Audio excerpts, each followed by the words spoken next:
The Empire's broadcast began with a triumphant fanfare of horns, synthesizers, and alien percussion that sounded suspiciously like bongos being strangled.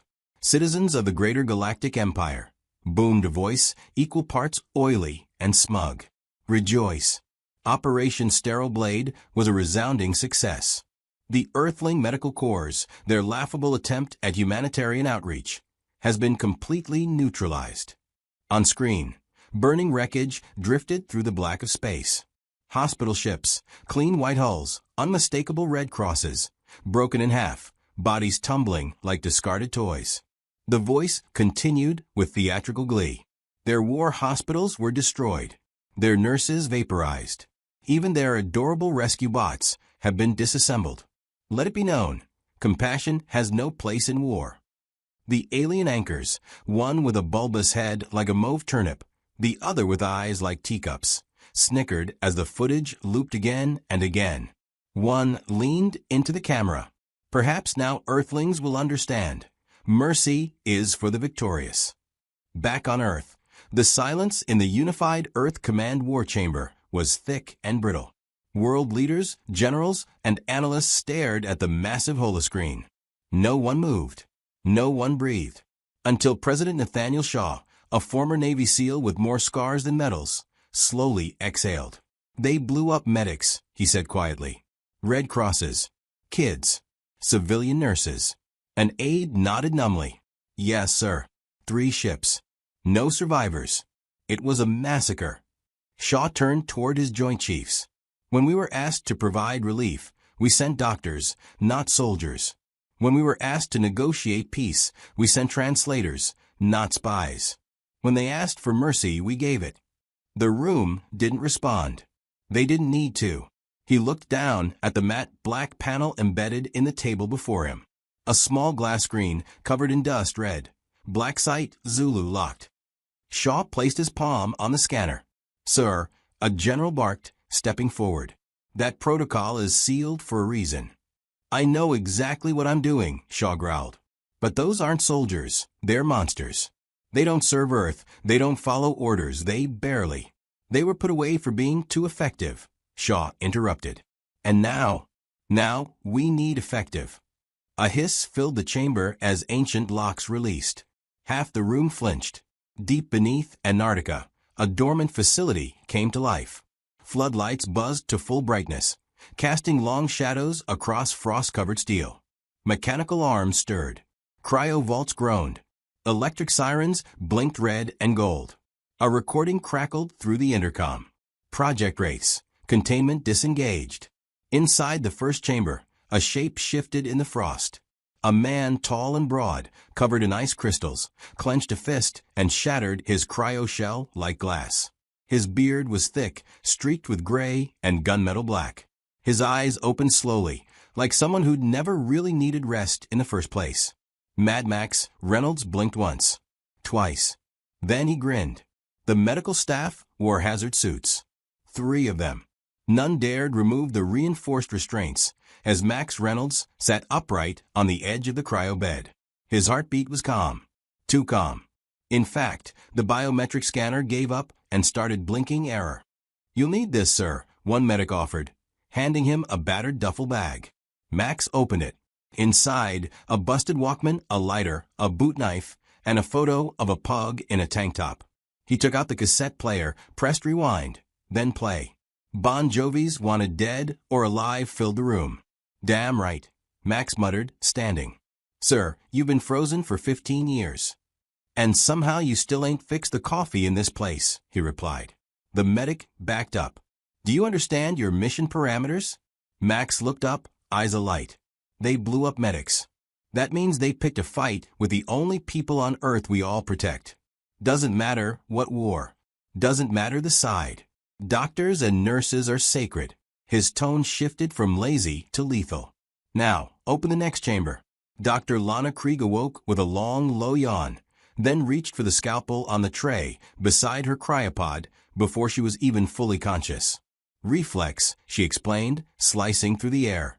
Where am I? How long? 15 years, Dr. Krieg, replied a stiff young officer. Earth's been hesitant to unseal your services. Let me guess. Someone did something stupid. The Galactic Empire attacked a civilian medical relief fleet. Krieg's expression shifted. The playful malice disappeared, replaced by a hard, cold stare. Medics. Yes. Children. Yes, ma'am. She rolled her shoulders. Her spine cracked like a thunderclap. Then I want my satchel back. The black one. With the saws. Ma'am, those are technically classified as war crimes. Krieg grinned. Darling, that was last decade's war. She stepped out of her pod, already scribbling a list of tools. And get me a fresh cadaver, preferably Empire.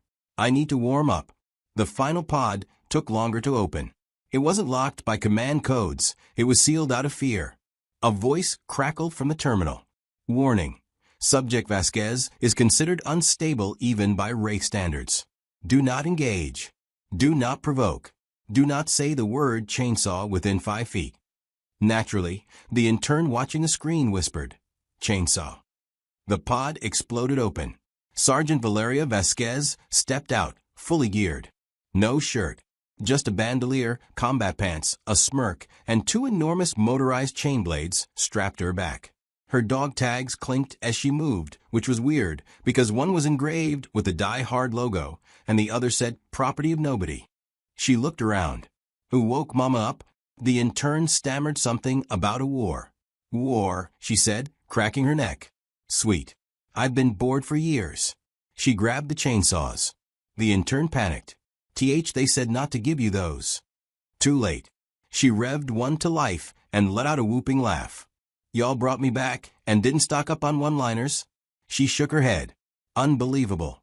The Wraith team assembled on the deck of Earth's stealth dreadnought, the USS Widowmaker. A hulking, obsidian ship equipped with stealth tech so advanced it had accidentally cloaked a moon once. Max paced the briefing room, chewing roasted coffee beans straight from a pouch. Krieg cleaned her scalpels with surgical precision, eyeing every officer like they were specimens. Vasquez sharpened her blades and mouthed Bruce Willis quotes under her breath. A nervous general cleared his throat. The target is a Galactic Empire logistics station orbiting the Zycon cluster. It's minimally defended, but if they get wind you're coming. They won't, Max muttered. You brought back ghosts. Let's haunt. Krieg raised a hand. Can I keep any specimens? No, the general said automatically. Vasquez raised a finger. Can I blow a hole in the station shaped like the United States? The general winced. No. Max raised both hands. Can we do our jobs our way? The general hesitated, then nodded. Fine. But do it fast. The Empire's already spinning propaganda. We need a response. Max smiled, slow and shark-like. Oh, they're gonna get one. In the void of space, the Empire logistics station rotated calmly, unaware. Inside, an officer adjusted a spreadsheet. We're due for another shipment of Earth medkits. Hilarious little boxes. The gauze is wrapped in, what do they call it, foil? His subordinate snorted, probably to stop it from bleeding patriotism. Outside, the USS Widowmaker decloaked and launched hell. A makeshift EMP grenade, made from a coffee pot, 3 microwave parts, and something Max called MacGyver juice, shorted the station systems in seconds. Krieg boarded with a surgical team of drones, each one named after famous philosophers.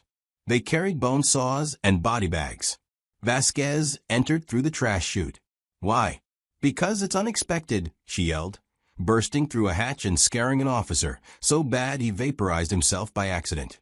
Max walked straight through the front entrance, carrying a 6-barreled weapon made from plumbing parts. He played bad to the bone from his cassette player as he fired. When the dust settled, 25 Empire officers were tied up, trembling, their uniforms soaked in glitter. Every screen on the station now looped footage of the destroyed hospital ships, annotated with Earth's caption. You hurt our healers. Now you bleed. Krieg walked up to the Empire quartermaster and held out a scalpel. I'm here for answers, she said cheerfully. And possibly your kidneys. The alien fainted. Max lit a cigar. That's one station down. Vasquez slung a chainsaw over her shoulder. Let's go carve some respect into the next one. The three walked back toward their ship, leaving the station in chaos. Behind them, the Empire broadcast was interrupted again, this time not by human diplomats or official rebuttals. Just a grainy video. Max Reynolds, holding a coffee cup made from an Empire helmet. "You messed with the medics," he said calmly. "We're what happens next." He smiled, then held up a familiar cassette. Side B's even worse. Then the screen cut to static. The stealth dreadnought USS Widowmaker hung in low orbit over the Zyklon cluster like a harbinger of unspoken consequences. Inside its cavernous launch bay, the recently thawed monsters of Earth, war criminals, legends, living psychological profiles, stood around a glowing mission table, surrounded by technicians who looked one spilled coffee away from fleeing the room. Max Reynolds, still chewing dry coffee beans like they were breath mints, tilted his head at the mission map, unimpressed. Supply hubs? Outposts? Weak sauce. These aren't even military targets. They're the next links in the logistics chain, a commander explained, trying to keep his voice steady. If we sever them, we stall the Empire's campaign in this quadrant by 6 weeks. Max squinted. "I want 10. We don't have 10. Krieg leaned forward. Her fingers were stained with something that probably wasn't paint. "If you let me take prisoners for experimental pressure extraction, we could stretch the delay to 8. Maybe 9. "You mean torture," the commander clarified. "No, I mean unconventional diagnostics. If I were doing torture, I'd charge extra." Vasquez snorted from where she was sharpening her chainsaws, sparks flying off her lap like demented fireworks. "Can't believe you nerds needed a war crime to do basic strategy. This is preschool-level chaos. Want me to put crayons on the wall and teach you?" The commander wisely moved on. "Primary target is Imperial Relay Station Hacks, 77. Remote. Unmanned except for a skeleton crew. If we take it, we control their tactical broadcasts in this system. Jamming it causes minor inconvenience. Hijacking it? Galactic embarrassment." Max chewed thoughtfully. "Embarrassment's good. Empire hates embarrassment more than death." Krieg rolled her shoulders, neck cracking like breaking icicles. "I want a medic drone prepped for repurposing." "You mean converting it into a mobile autopsy kit?" "I said what I said." The commander sighed and turned to Vasquez. "And you?" She revved one chainsaw experimentally. "I just want to carve the Empire logo into someone's spine." 2 hours later, Widowmaker vanished into cloak mode. No thrusters. No radar. Just pure, silent menace gliding toward Hacks, 77. Inside the drop pod bay, the rates prepped for insertion. Krieg hummed like a surgeon, under her breath while adjusting her medical bag. She now wore a lab coat armored with metal plates, every pocket holding a deadly surprise. Her scalpel case had upgraded. It now included a bone drill and a laser cauterizer that also worked as a sidearm. Vasquez loaded her chainsaws into magnetic holsters and tested a new gadget. Microdrones that exploded on contact and played Eye of the Tiger during their terminal dive. "Nice," she muttered, tucking them into her belt like candy bars. Max stood silently, outfitting himself with scavenged weaponry. No standard issue rifles, just tools. A coil gun powered by thermite batteries, wrist-mounted EMP slicers, and his beloved Walkman, now duct-taped to a shoulder pad. He reached into his duffel and pulled out a small, ancient object, a harmonica. Krieg raised an eyebrow. "Sentimental." "Nah," Max replied. "Just figured I might need it for dramatic effect." The pod doors sealed. Drop initiated. Hacks, 77, was a lonely, skeletal platform orbiting an even lonelier moon.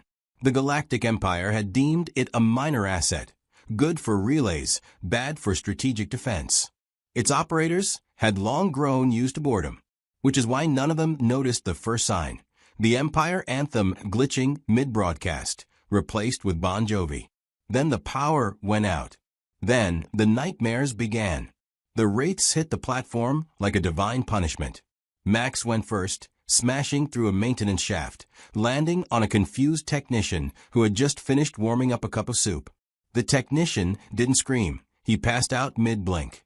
Max dragged him aside and rerouted the station's internal defense systems.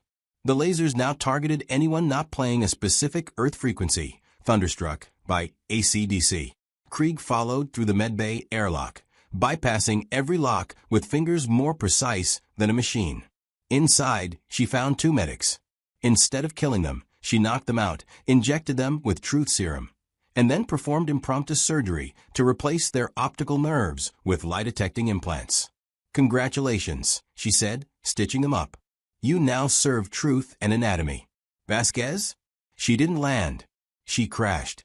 Her drop pod came in backward, flipped, and ejected her chainsaw first through a reinforced blast door. Alarms wailed. Guards screamed.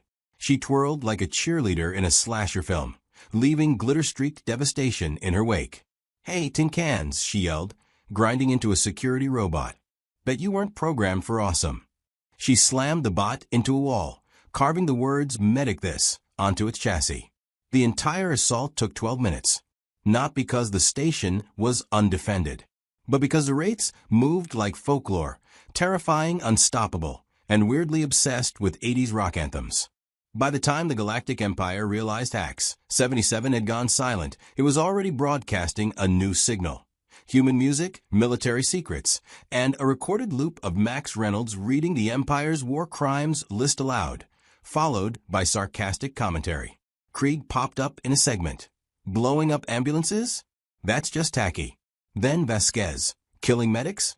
I hope your bones make nice wind chimes." The transmission went viral in under an hour. Across the galaxy, even Empire worlds began whispering. "Earth's psychos are loose." Is it true they fed a commanding officer his own paperwork? Do they really weaponize surgery? The answer was yes. And worse. Back on the Widowmaker, Max stood before the debrief table, shirtless, sweat still drying from the raid. "One station isn't enough," he said. "We knew this wouldn't satisfy you," Shaw replied from the holotable. "There's a second relay hub nearby, but this one's more important. Empire Command uses it to track fleet movements. It's underground, on Dren V." Vasquez whistled low. "Dren V? That's a fortress planet." Shaw nodded grimly. "Exactly. That's where they keep the Dreadfangs." The room fell silent. Even Krieg frowned. "Those were shut down," she said. "The Geneva Code." "Was ignored," Shaw interrupted. "They activated them last month." Max spat a coffee bean into a trash bin. "Well, guess we're upgrading the war crimes." "You sure you can handle a stealth drop and a Dreadfang assault in the same op?" Shaw asked. Max cracked his neck. "We're not here to handle. We're here to punish." The next infiltration was unlike the others. The team had to descend into a planet-wide defense grid without tripping thermal scanners, EM detectors, or psychic surveillance drones. Krieg developed a way to mask their neural activity using organic matter, specifically using the brain waves of dead Dreadfang scouts. She called it neurocamo. Vasquez called it gross but rad. The insertion pod was a repurposed mining drill. They tunneled into the crust of Dren V like angry termites. Inside, the fortress was already alert. Internal AI had caught wind of anomalous behavior in the relay network. Too late. Max charged first, rewiring the ventilation system to flood with knockout gas composed of cherry-scented coolant and magnesium powder. Krieg installed remote defibrillators into the guard's armor, set to explode if heart rate dropped. Vasquez? She drove a mining cart into a hangar and launched herself from it like a surfboard, swinging twin saws through 6 troopers before she even touched ground. In the deepest chamber, the Dreadfangs stood in stasis. 12-foot-tall, war-bred horrors. Muscles like steel cables. Mandibles built to crush tanks. Thoughtless, obedient, perfect Empire monsters. Krieg studied them for 2 seconds. Primitive. Vasquez kicked one in the shin. "Hey, ugly, time to wake up." One Dreadfang stirred, then locked eyes on Max. It lunged. He didn't flinch. He dropped his harmonica. It hit the ground with a quiet metallic ping, and then exploded. The creature's face disintegrated. Max stepped forward and muttered, "Bet you didn't see that on your threat assessment form." Krieg activated her drone Scalpel Swarm and hummed Sweet Child, Oh Mine, as the others awakened. The battle was brutal. Close quarters. Fire, screams, machinery screaming louder than the soldiers. The Wraiths fought like myth. Max with his improvised arsenal. Krieg weaving through bodies with surgeon's grace, injecting sedatives that doubled as acid. Vasquez danced a chainsaw ballet, cackling with each limb that flew. 10 minutes later, the Dreadfang chamber was silent. 12 genetically engineered death machines lay in various states of surgical ruin, impaled, vaporized, or psychologically reprogrammed into deep existential regret.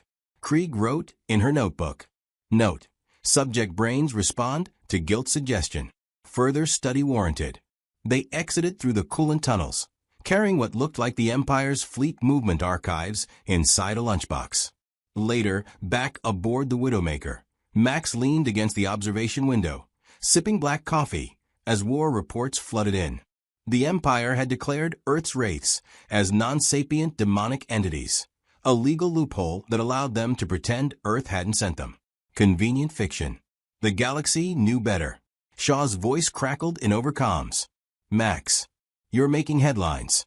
Good, Max replied. Intel says the Empire's panicking. They're moving the Royal Council, pulling fleets back. Also good. Shaw hesitated. But Max, we didn't authorize a second wave. Max smiled faintly. Wasn't asking. Behind him, Krieg and Vasquez loaded up new gear. Krieg was reprogramming a surgical bot to perform bomb disassembly via autopsy. Vasquez was melting down Empire helmets into emotional support jewelry. Max stepped toward the war table. They came for our medics, he said. Now we go for their heart. He pressed a button, and a new target lit up on the star map, Xantheria Prime, the Empire's capital. And then he grinned. Let's go be uninvited guests. And somewhere in the bowels of the Widowmaker, the harmonica's second half clicked into place, its other use still unrevealed. The Galactic Empire's flagship news network, TriStar Galnet, opened with somber orchestral music and emergency red banners flashing across every broadcast. The anchor, a slithery four-eyed being with translucent skin and a taste for melodrama, adjusted its robe and leaned toward the camera. We interrupt the regularly scheduled celebration of Galactic Efficiency Month with breaking news, it said, trembling slightly. Multiple high-security installations have been compromised. Medical satellites disabled. Logistics routes severed. 12 Dreadfangs destroyed. A still image appeared, blurry, dark, terrifying. The silhouette of a human holding what looked like a chainsaw, framed in smoke and fire, grinning like a demon in a horror vid. We believe the culprits are a group of rogue Earth operatives previously thought extinct, the anchor whispered. Their code name, Project WRITHS. The feed shifted to an alien military strategist, who tried very hard not to shake. These aren't soldiers. They're war artifacts, each one disavowed by their own planet. Earth has denied all involvement, claiming these individuals act of their own volition. Another screen lit up, this time showing Max Reynolds shirtless, duct tape armor barely holding together, chewing coffee beans and lighting a cigar with what appeared to be a melting Empire rank insignia. His recorded voice said one word, boo. The Empire, for the first time in 2 centuries, panicked. Across the stars, urgent councils were summoned, bounty networks activated, private mercenary guilds hired. Apprehend or disintegrate, the warrant said. The payout was the largest in history, rivaling the GDP of 3 mid-tier planets. The Wraiths were now officially the galaxy's most wanted, and they were loving it. On board the USS Widowmaker, the mood was practically celebratory. The Wraiths watched their own wanted posters with popcorn and commentary. 600 billion credits? Vasquez hooted. That's insulting. I'm worth at least 2 planets. Depends, Krieg replied coolly, sharpening a scalpel. Do we factor in your chain of command violation rate or just body count? Max sat cross-legged on the floor, a harmonica in one hand, map projections in the other. The galactic image was riddled with red zones, systems now on alert. Their faces, names, codenames, everything was on public channels. What's the plan? Krieg asked. We escalate, Max answered, eyes never leaving the map. They're spreading themselves thin, panicking. That means we've got room to hit harder. Targets. Vasquez grinned. The Royal Military Tribunal, Max said. They're the ones who greenlit the medical convoy strike. They hide behind subspace law chambers and sovereign immunity. I hate both of those words, Vasquez said, kicking her boots up. Krieg rolled her eyes. Immunity won't save them. Not from us. They all looked at the newest target glowing on the holomap. Tribunal Station 09, orbiting Keller Prime. Shielded, guarded, and loaded with enough bureaucracy to choke a black hole. But beneath it all, 5 Empire High Judges, the architects of the so-called Sterile Blade Directive. Krieg traced a scalpel across the station's diagram. Let's amputate the rot. Keller Prime was the embodiment of Empire arrogance. Massive spires of obsidian glass. Hover traffic humming in organized vertical lanes. Gold-armored guards stood at every checkpoint, eyeing passers-by like insects under a microscope. The Wraiths didn't storm it with guns blazing. They walked in. Disguises, forged clearances, and an overconfidence bordering on divine madness made for a surprisingly effective entry strategy. Max dressed as a sanitation inspector. Vasquez pretended to be a flamboyant weapons dealer named Veronica Payne. Krieg, of course, chose the role of a visiting medtech regulator, complete with a clipboard and a smile that promised malpractice lawsuits. Inside the tribunal station's lobby, Vasquez leaned against a gold statue and whispered, "This place has more security than a nuke silo." "We're not blowing it up," Max replied. "We're broadcasting it." Krieg tapped into the security feed using a dental laser repurposed into a network jack. "I've got their private deliberation chambers. Audio, video, and, personal diary logs. Someone's been embezzling prisoner organs." Vasquez gave a low whistle. "Charming. Perfect," Max muttered. "We go live in 20 minutes. But first," Krieg said, smiling like a cat with a needle, "we extract a confession." Inside the courtroom, the high judges debated in their usual pompous tones. Earth remains an emotional species. Their compassion is their weakness. Agreed. The loss of medics was regrettable, but strategically sound. I suggest we declare them a Category 3 threat and escalate planetary containment. That's when the lights went out, and the courtroom doors sealed. A new broadcast lit every screen in the building, and every Empire channel galaxy-wide. The high judges turned to see their own images, their own words, their own files displayed for all to see. And standing in the center of their courtroom, Max Reynolds, backlit, arms crossed. "Court's in session," he said. The judges froze. One reached for a panic button. Too slow. Krieg appeared beside him, pressing a scalpel to his neck with terrifying precision. "Let's not make a mess. Yet." Vasquez stood atop the judge's bench, waving at the security drones. "Hey, Galaxy. Say hi to your leaders. They're the ones who greenlit bombing hospitals." Max turned to the camera. "You wanted justification? Here it is. 5 high judges. No remorse. Just strategy. Now let's ask them how they feel about being on the other end." One judge, a 3-eyed slug-like being with a wig made of solar fibers, tried to speak. "We were following procedure." Krieg leaned in, holding up an autopsy photo of a 12-year-old nurse from the relief fleet. "Which procedure covered vaporizing children?" Silence. Max gestured to Vasquez. She tossed down a black bag. Out spilled holorecorders, documents, and visual files, stolen from Empire archives, decrypted with Krieg's bone needle drives. All proof. All damning. "We're not judges," Max said. "We're not soldiers. We're consequences. You struck first. You declared war on healers. And we're the ones who answer." He looked directly into the lens. "This is your new reality. Earth doesn't send peacekeepers anymore. It sends ghosts." By the time the Empire regained control of the station's broadcasts, the damage was irreversible. Citizens, allies, neutral systems, they all saw the truth. The high judges were arrested, tried, and publicly disgraced not by the Empire, but by their own people. Earth denied everything, of course.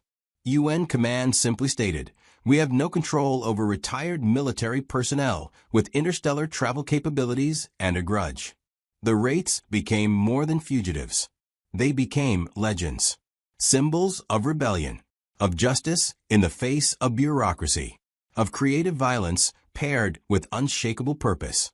And that's when things really got out of hand. Half a galaxy away, pirate clans began repainting their ships with red cross symbols and chainsaws. A mercenary guild changed its motto to "We practice medicine and revenge." Entire planets questioned their treaties with the Empire. But while the stars burned with gossip and chaos, the Wraiths had only one thing on their minds: Xantheria Prime, the heart of the Empire, and the last known location of Supreme Commander Virelian, the being who signed the attack order against Earth's medics. Vasquez sipped from a cup made of melted judge wig fibers. "So we gotta go kick their fancy throne in now." "Not yet," Max replied. "They'll expect that." Krieg twirled a scalpel. "Then what?" "We bleed them dry first, piece by piece. Let their citizens see the rot. Let their soldiers feel the fear. Let them understand what happens when you hurt what we protect." He zoomed in on the capital's planetary defenses. Dozens of shield satellites, massive fleet patrols, bio-coded entry locks, an orbital kill zone. "We can't storm it." Krieg nodded slowly. "Then we infiltrate it."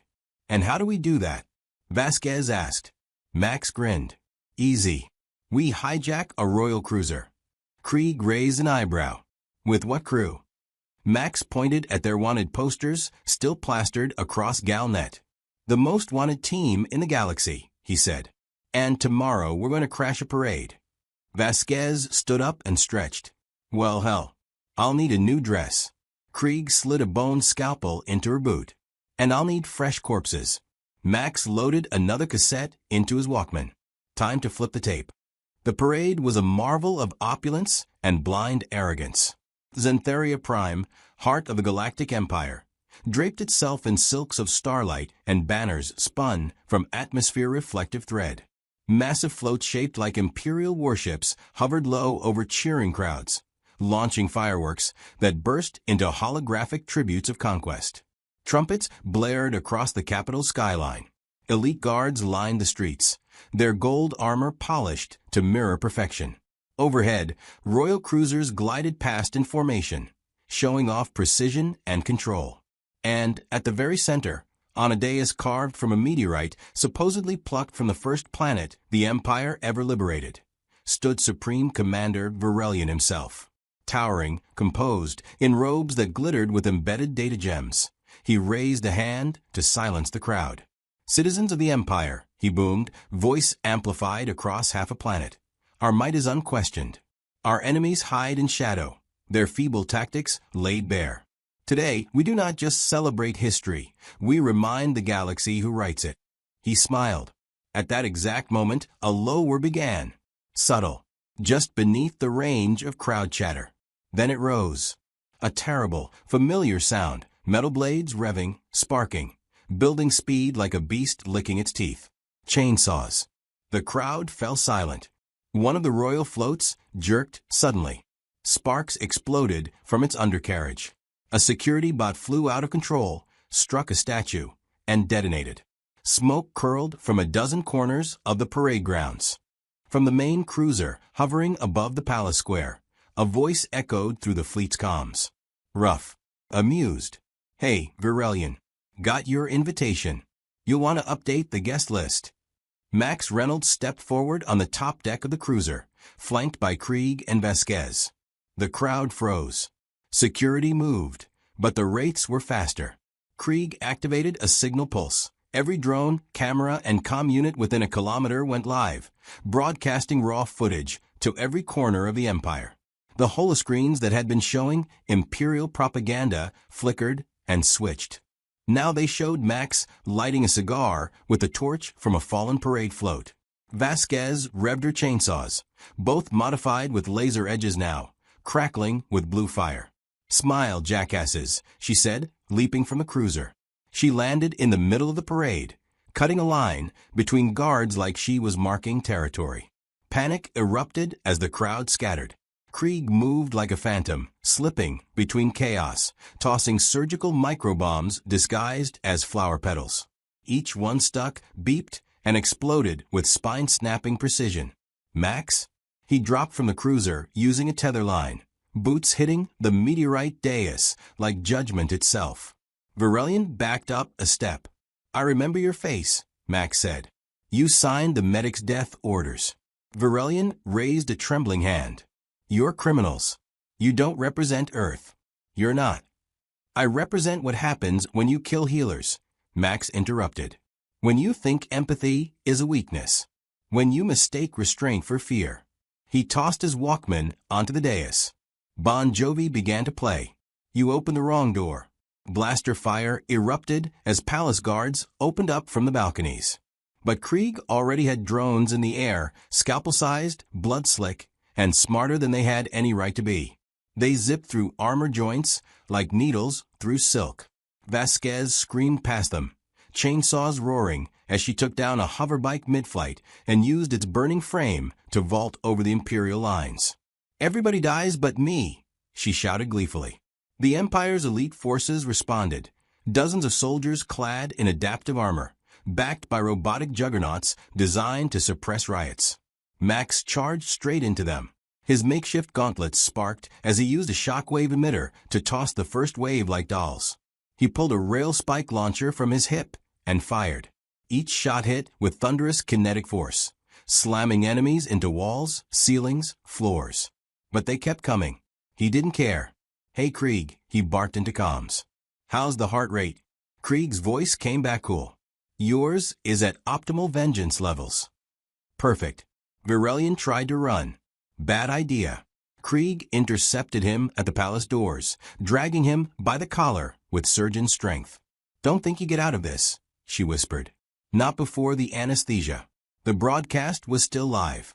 Empire citizens, soldiers, civilians, even officers, watched in real time as their unshakable capital descended into chaos. Watched as 3 human war criminals dismantled their peace with creativity, brutality, and a weird amount of musical accompaniment. Max moved through the carnage like a ghost in a war song. One elite soldier charged him with a plasma spear. Max ducked, grabbed the soldier's belt, spun, and flung him into a barricade. The impact cracked both armor and wall. Another fired a sniper bolt. Max deflected it with a shield generator jury-rigged from parts of an oven. They were adapting. Fast. Too fast. Krieg regrouped with him near the central command tower. Blood splattered across her coat in artistic patterns. "They're scrambling the fleet. If we don't finish it now, we'll be cut off." Max looked up at the tower, tall, elegant, and powered by the central data core. Then down at the explosive pack hanging off his belt. Time for the finale. They fought their way up the tower. Vasquez swinging through balconies like a murder-themed Tarzan, Krieg cutting power conduits with scalpels that melted through alloy. Max set the charges. Every step they climbed, more fire rose beneath them. At the top, Varelian waited. A final stand. He'd called in the Justicars, the Empire's most feared commandos, cybernetic war priests, with cloaks of nanosteel and blades made from neutron crystal. They encircled the tower. Max looked at Krieg. She nodded once. At Vasquez. She was already grinning. "Last dance," he said. They hit like lightning. Max drew a shock blade and met the first Justicar head-on, locking weapons in a spray of sparks. He ducked, rolled, and drove his blade through the gap in its ribs. Krieg took on 2 at once, using a defibrillator as both taser and blade. Vasquez simply roared, revving into a whirlwind of shrieking metal. By the time the tower cracked and alarms wailed warning of structural failure, only the wraiths remained standing. Max stalked toward Varelian, who now knelt, robes torn, face bloodied. "You wanted war," Max said. "You got it." Varelian spat. "You're terrorists." "No," Krieg said, stepping beside Max. "We're surgeons. We cut out infection." Vasquez leaned on one chainsaw. "And baby, you're gangrene." Max